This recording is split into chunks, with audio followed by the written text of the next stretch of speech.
it also requires a surrender of self to God.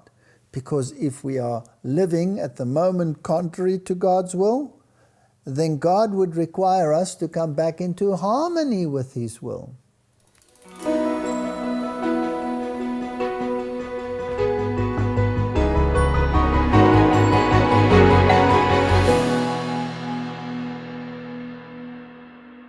I'm always fascinated when people believe that grace is a ticket to heaven.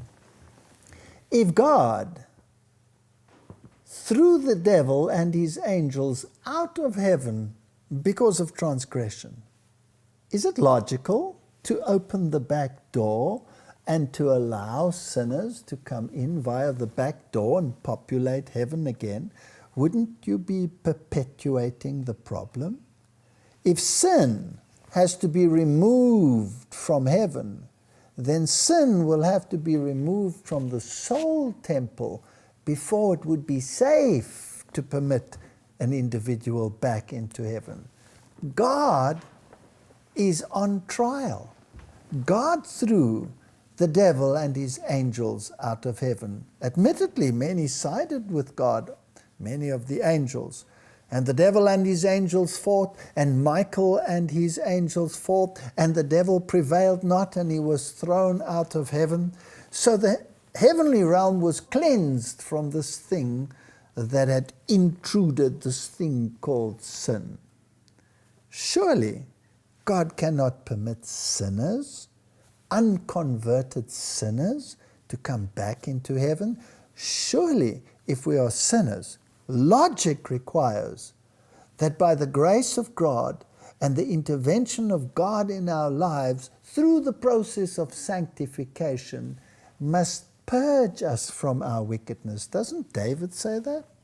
Doesn't he say, "Purge me with hyssop, wash me that I may be clean, that my thoughts may be clean, that my decorum may be clean"? I want to be righteous. I want to be right with God. A religion that allows people to continue as they had before they were converted is not a religion that we find in the Bible. So this issue of right and wrong, this issue of law and grace, these are very, very important theological issues.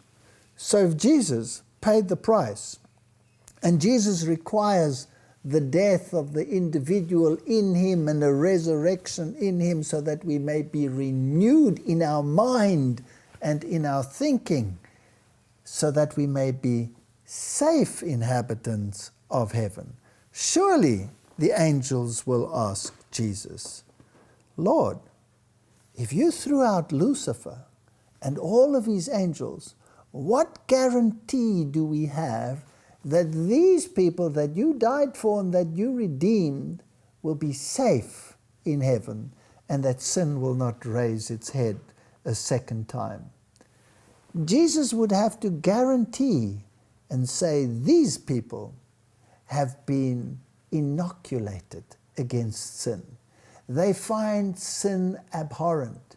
They have been transformed, and they have permitted me, not by coercion and not by force, but of their own free will, to purge this thing called sin from their system.